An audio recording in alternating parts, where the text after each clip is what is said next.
Hello, Lily. Say, are you still planning on marrying my dear boy, Ethan? Good evening, Mom. It's nice to hear from you. How are you? Whoa. Slow down there, young lady. You and Ethan aren't actually married yet. Calling me Mom seems a little inappropriate, don't you think? Sheesh. Oh, I'm sorry about that. I didn't mean to upset you. Let me just start over. How are you, Donna? Fine, whatever. Just answer my question, hun. Are you really going through with this wedding? Yes, I was planning on it. Otherwise, I wouldn't have said yes when he proposed. Plus, our wedding's tomorrow, and... All right. Let me ask you this, then. How much money do you have in your savings? What, this again? What about your parents? How much money do they make? They better be saving up for their own retirement.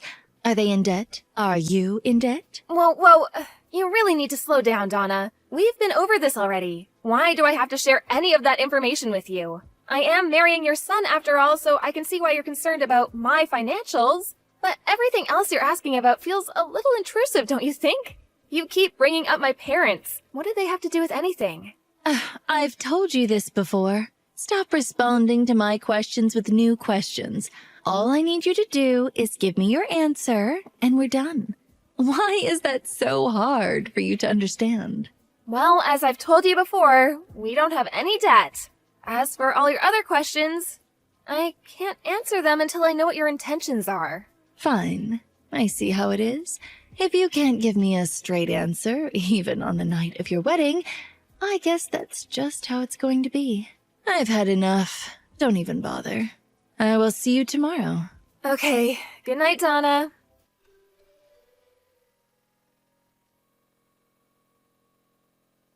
Hey, Ethan. Your mom texted me again asking about my family's financial situation.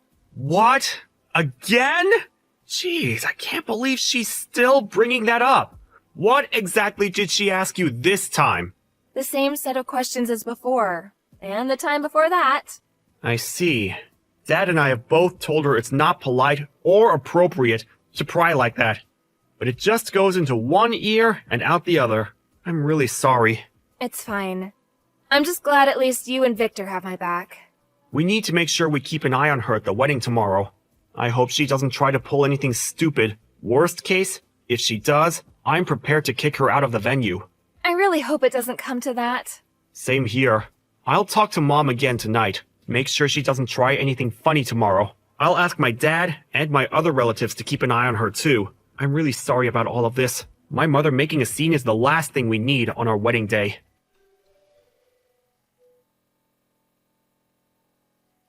I'm glad at least the ceremony went well. You were absolutely stunning. Oh, thanks, dear. Now we just have to get through the reception. I hope it goes well.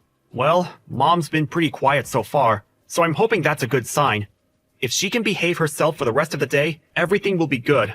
The scowl on her face makes me a little nervous, though. Yeah. She's definitely not doing a good job masking her mood. But maybe she realizes she shouldn't do anything rash? All of our friends and relatives are here too, after all. I hope you're right. All I want is for everyone to have a good time and for the reception to go smoothly.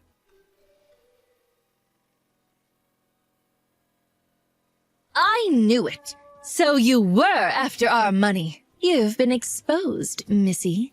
Ethan definitely won't go through with this wedding now. Oh, how unfortunate for you. What is your problem? You yanked the microphone out of the MC's hand, then you started insulting me, calling me a money-grabbing gold digger, and then you poured wine on my dress and announced that the wedding was off. How could you do something like that? Because I had to. You left me no choice. I've been on to you for a while now. I thought it odd that you could never give me a straight answer about your finances. Something smelled fishy. But listening to your father's speech made it very clear to me. You were only with Ethan so you could get your hands on our money. You were so close. You must have been ecstatic about the opportunity to marry the son of a CEO. Well, too bad. Have you lost your mind? What part of my father's speech could have possibly made you think that? You better have a good reason for interrupting him, because that was incredibly rude. I'll give you 3 good reasons. First of all, he said that you went to a vocational school. Your family must have been so poor that the option of going to college was never even in the cards. Second of all, your father said that he was sick. Therefore, he can't work. So that means when my husband and I met your parents for the first time, he lied to us about working as a cook. And third of all, your mother works full-time. What woman would choose to do that if your family wasn't in need of money? Your mother could have been a stay-at-home mom, but that's not the case. So, there you have it. All the evidence I need to conclude that the only reason you were trying to marry Ethan was so that you could be the wife of a future CEO and take all our money. Not so smug now, are you? You deceitful low-class bimbo. You have no place in my family. Uh-huh. I see. Fine then. The wedding is canceled. I hope you're pleased with yourself. I am, indeed. Now, get lost, you beggar.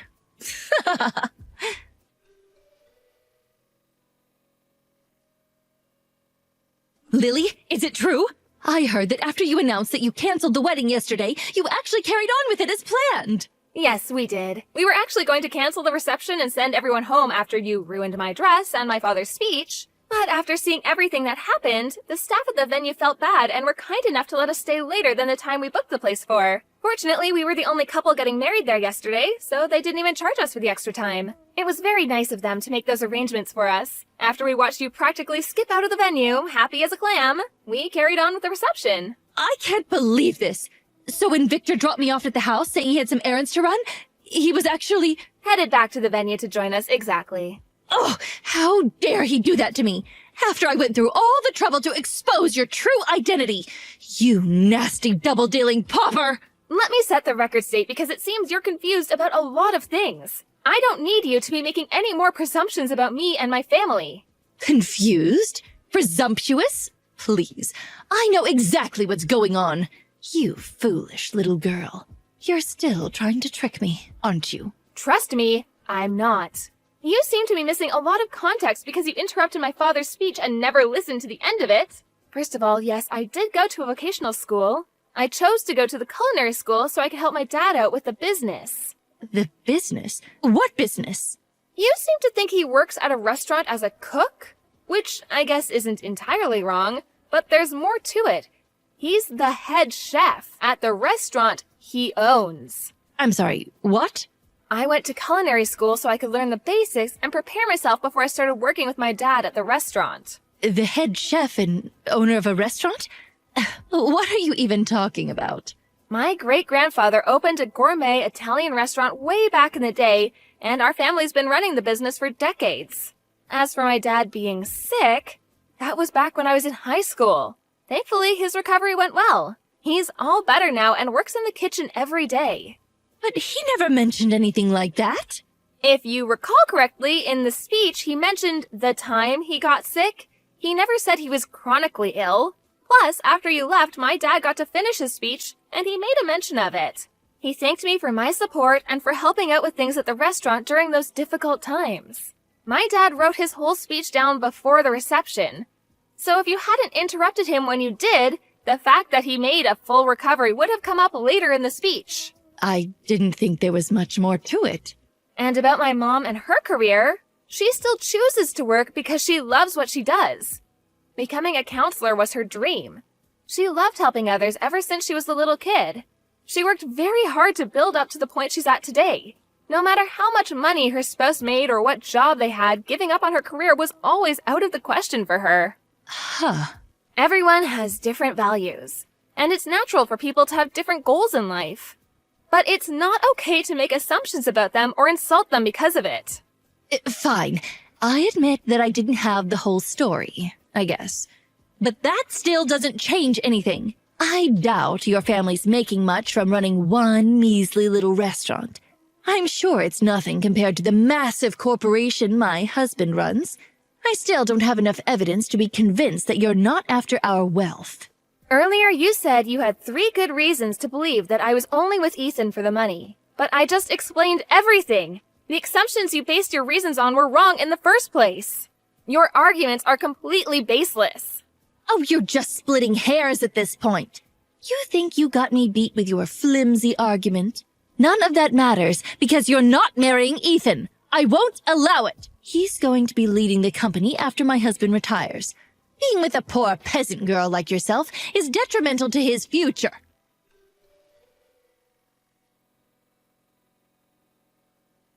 Lily! I'm so sorry about my mother's behavior.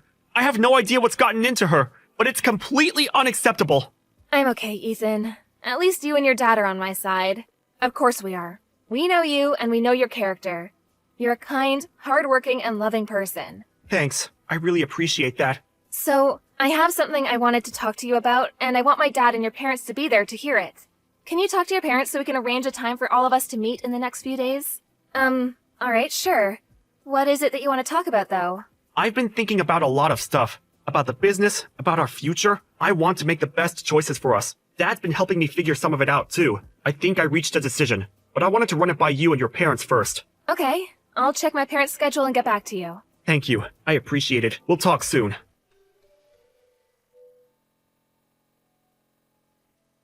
Lily, answer your phone this instant. What did you tell my husband and son?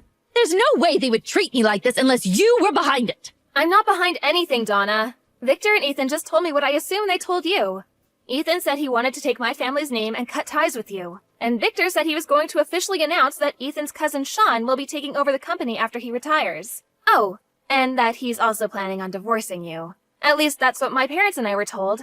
That's all I know. You can't be serious. Why wasn't I part of this conversation? Oh, unbelievable. Well, considering the way you behaved at the wedding, I'm not surprised that Victor and Ethan felt they wouldn't be able to have a rational discussion with you. It might feel unreasonable, but I can't really blame them. This is an outrage. After 30 years of marriage and dedicating my life to being a devoted housewife and supporting my husband while he ran his family's company. What irks me the most is that Victor's telling me that when we split our assets after the divorce, he's going to make me take part of my share and pay you for the damages that I caused at the reception. $50,000! All of his relatives are saying it's only fair, but they're wrong. Everyone's being so cruel to me.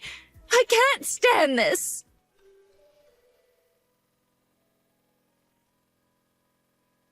Mom, I know you're upset, but please, stop taking your anger out on Lily. Ethan?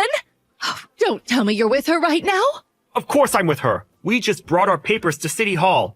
It's official. We're a married couple now. I can't believe it.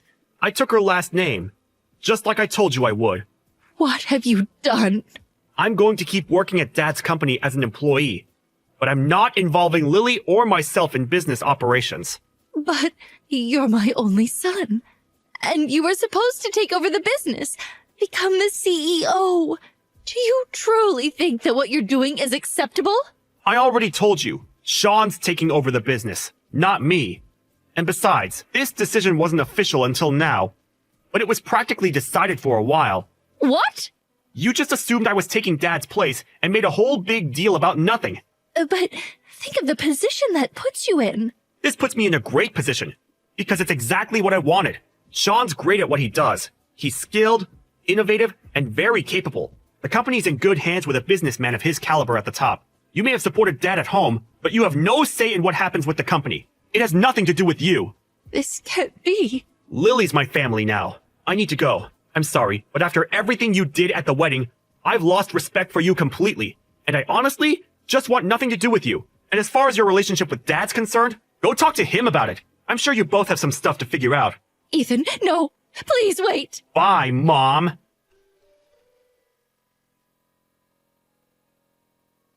Donna was furious and kept making a fuss, blaming me for everything. But Victor's lawyer told her that she should consider herself lucky that I wasn't suing her for assault or defamation, and that she should be grateful that the family wanted to settle things in a civil manner. I guess that scared her quite a bit because she signed the divorce papers immediately after. I don't understand why she thought what she did at the wedding and her divorce had anything to do with each other, though, because she was nervous that I was going to threaten to sue her if she didn't sign. Either way, Victor and Donna split their assets after the divorce, and Donna got a chunk of money. But she had to leave and go back to living with her parents. Bad news travels fast, apparently, because all of her friends and neighbors knew about what she did. Donna overheard one of her neighbors gossiping about her one day and punched her in the nose. The neighbor had to go to the hospital and sue Donna for medical expenses, so the money she got after the divorce was completely gone. Her parents kicked her out of their house, and apparently she lives in a town far away now, all alone, working to support herself every day.